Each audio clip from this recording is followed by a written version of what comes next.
안녕하세요. 짱보스 장혜영 팀장입니다. 제가 오늘은 감기에 걸렸어요. 그래서 아침에 영양제를 좀 맞고 오늘 종일 사무실에서 근무하는 날이었어요. 집에 가기 전에 유튜브를 하나 찍으려고 이제 카메라를 켰는데 오늘은 무슨 얘기를 할 거냐면은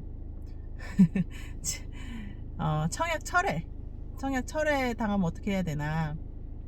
왜냐면 제가 이거를 뭐 할까 말까 했는데 제가 유튜브를 하려고 했던 처음 목적이 그냥 저와 같은 일을 하는 우리 후배들한테 뭐라도 도움이 됐으면 좋겠다라고 생각해서 하려고 했던 거라서 뭐 계약 많이 한다고 자랑하려고 이 유튜브를 하려고 한 건 아니었잖아요. 그래서 이런 것도 같이 이야기를 나눠보면 좋겠다 싶어서 요거를 주제를 정했어요. 지난주에 계약한 건데 하위 보험사에 13만 원 정도 건강보험이 들어갔었어요. 그런데 이제 오늘 아침에 왜 꼭 청약 철회는 그렇게 이른 아침 아니면 늦은 밤 그때 전화를 하실까요? 그때 그렇게 연락을 하실까? 청약 철회 안 당해보신 분 있으신가? 하여튼 그래서 이제 하시겠다고 문자를 주셔서 그러시라고 이제 그렇게 하고 오전에 그분한테 그 보험사 연락처를 알려드리고 카톡으로 그걸 제가 오후에 다시 전화를 드렸었어요. 그분의 뜻은 뭐였냐면 그때 그걸 가입하실 때도 그 보험사가 너무 싫다고 하셨었어요, 저한테. 그런데 그 보험사 싫었던 보험사는 생명보험사고 제가 제안했던 건 손해보험사지만 고객님들은 뭐 그거를 잘 모르시잖아요. H사였는데 그래서 다른 보험사라고 말씀을 드렸어도 그분은 그 보험사가 마음에 들지 않으셨나 봐요. 그래서 이제 다시 전화해서 그 보험사 그렇게 싫으셨냐고 하니까 그 보험사도 싫고 보험료도 너무 자기가 생각했던 것보다 비싼 것 같다고 이렇게 말씀을 하시더라고요. 그래서 다시 이제 얘기를 나눠본 다음에 그러면 그래도 아주 없는 건 안 되니까 내열관, 심혈관 표적만 해가지고 아주 저렴하게 그럼 3만 원에 들어가자 했더니 그거 좋다고 흔쾌히 이제 대답하셔가지고 그렇게 다시 진행을 해드렸어요. 그래서 오늘 이제 드리고 싶은 말씀의 요지는 뭐냐면 우리가 청약 철회를 당하잖아요. 그러면은 특히 신입 때 조금 이제 내 멘탈이 약할 때는 이거를 굉장히 다른 감정들하고 연결을 시키는 것 같아요. 뭐 예전에도 저도 그랬고 청약철에 한번 났을 때 나한테 왜 이런 일이 생기는 거야, 세상에 뭐 되는 일이 없어, 얘 때문에 이번 달에는 망했어, 뭐 이렇게 이제 감정이 흘러가는 경우들이 있잖아요. 그거는 진짜 바보 멍청이다.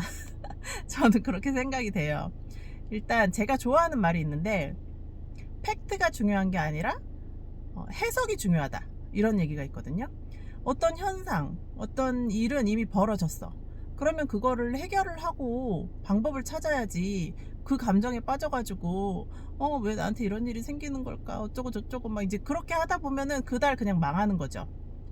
그런데 청약철에는 뭐 그냥 늘 언제라도 있을 수 있는 일이라고 생각해요. 예를 들면 내가 밥을 먹는데 매일 밥을 먹잖아요. 그럼 어떤 날에는 너무 잘 먹고 맛있게 먹고 소화가 잘 되기도 하지만 또 어떤 날에는 체하기도 하고 뭐 밥 너무 많이 먹어서 뭐 트름도 나오고 방구도 나오고 하는 것처럼 청약 계약을 많이 하다 보면 물론 순조롭게 거의 다 진행이 되지만 개 중에는 청약 철회도 나오고 또 해약도 나오고 뭐 뭐 다른 보험사한테 뺏기기도 하고 여러 가지 일들이 있을 수 있죠. 그런데 그럴 때마다 그렇게 감정을 운운하고 그 뭐 타사 설계사를 욕을 하고 계약자 탓을 하고 이런 거는 뭐 너무 바보 같은 일이라고 생각을 해요. 그렇게 할 게 아니라 이제 이런 일이 일어났으면 방법을 찾아야죠. 이걸 어떻게 할 것인가. 보통 이제 신입 설계사님들은 청약 철회가 나면 다시 전화도 못 하는 것 같아. 그런 경우도 있을 수 있어요. 그쵸? 이 사람이 왜 나한테 화났나? 내가 뭘 잘못했나? 뭐 사실은 기분 나쁜 거는 맞지.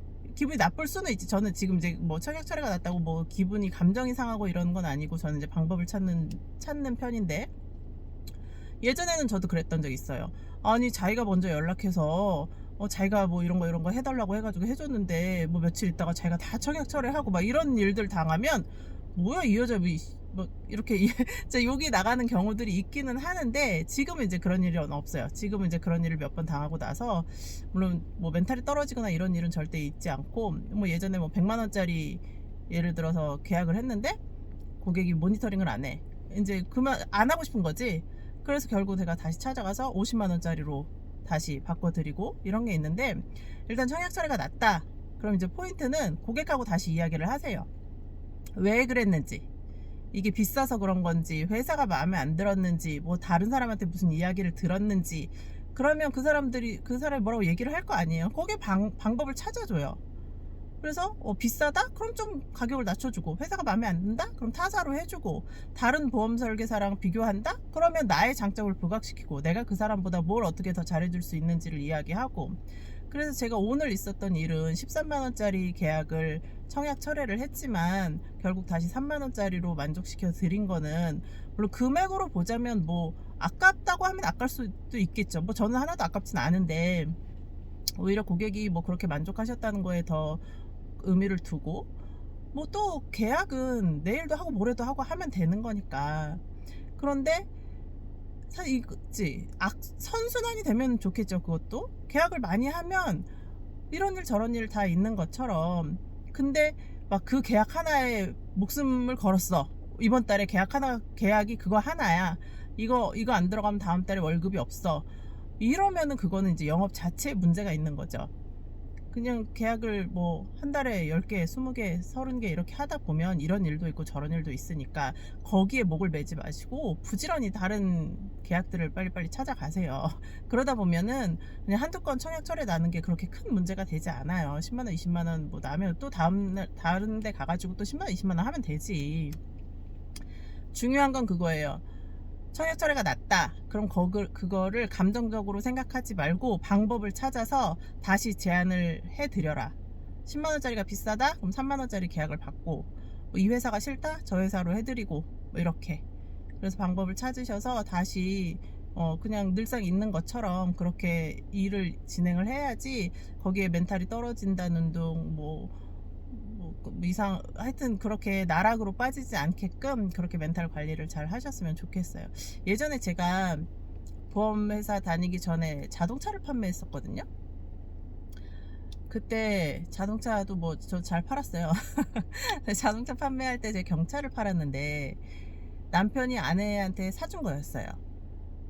시골이니까 뭐 이렇게 시장 왔다 갔다 하라고 이제 사줬는데, 그 차를 사고 열흘도 안 돼가지고 그 차가 폐차 수준으로 사고가 나서 그 차를 폐차를 시켰어요. 근데 내가 너무 죄송하고 그 다음에 뭐 찾아가지를 못하겠더라고 그 집에. 뭐 사실 내가 잘못한 것도 아닌데 내가 판 차 때문에 막 그렇게 된 것 같고 이런 경험이 있었어요. 그래서 이제 뭐 괜찮으시냐 문자만 하고 찾아뵙지도 못하고 되게 하여튼 미숙하게 제가 대처를 한 거죠. 그러다 나중에 알고 보니까 이제 타사 경쟁사 경차를 다시 사셨더라고요. 그리고 그 고객님을 나중에 만났을 때 그 고객님이 하시는 말씀이, 우리 차, 내가 판 차 회사가 자기는 너무 마음에 들었고 그 차여서 그렇게 폐차 직전의 수준의 사고가 났지만 그래도 튼튼해서 내 아내가 다치지 않았던 것 같다. 그래서 나는 다시 그 차를 사고 싶었는데 타사에서, 나는 가지 않았으니까 타사에서 와서 적극적으로 제시를 해서 내가 타사 차를 샀다, 이렇게 말씀을 하시더라고요. 그러고 나서 보니까 제가 너무 죄송하고, 이렇게 내가 되게 미숙하게 대처를 했구나 이런 생각이 들더라고요. 그 후로는 어떤 상황이 생기고 사고가 생기고 어떤 일이 발생하고 나면 그거를 피하고 하는 것이 아니라 내가 이걸 어떻게 해결해 줄 건지. 예를 들어서 누가 해약을 했어. 해약도 뭐 늘상 있는 일이잖아요. 뭐 고객이 나한테 헌신 충성할 필요가 뭐가 있어. 내가 뭐가 얼마나 그렇게 잘났다고. 가입했는데 뭐 6개월 있다가 해약해, 12개월 있다가 해약해, 2년 있다가 해약해.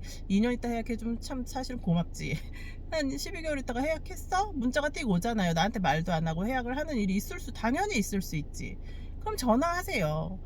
그 전화를 못하는 설계사들도 있는 것 같아. 왜 해약했는지 물어보고, 뭐 상황이 이러이러해서 했다. 그럼 내가 방법을 다시 찾아줘서 뭐 이렇게 다시 연결해 갈 수 있잖아요. 근데 연락도 안 하고 청약 철회를 했는데 뭐 나한테 왜 실망을 했나 봐 이러면서 연락도 안 하고, 그 고객 영원히 잊어버리는 거거든. 영원히 잃어버리는 것보다는 작게라도 인연을 계속 이어가서 나중에 또 소개도 받고 또 다른 보험도 계약하고 이렇게 해야지, 그냥 잃어버리는 거, 그냥 멘탈 떨어지게 내비두는 거, 이거는 최악이라고 생각해요. 그래서 이번에 사실 청철이 뭐 자랑은 아니지만 이렇게 얘기를 드리는 거는, 그래도 우리가 보험 영업하는데 이것도 필요한 부분이어서 이 부분도 한번 같이 이야기를 나누면 좋겠다, 이런 생각이 들었어요. 그래서 이제 앞으로 계약하시는데 혹시 이런 일이 일어나더라도 너무 그렇게 낙심하지 마시고 빨리 방법을 찾아서 뭐 작은 거라도 다시 가입하실 수 있게끔 해서 그 고객하고 계속 끈이 인연이 이어지게끔 그렇게 하셨으면 좋겠습니다. 감사합니다. 짱보스였습니다.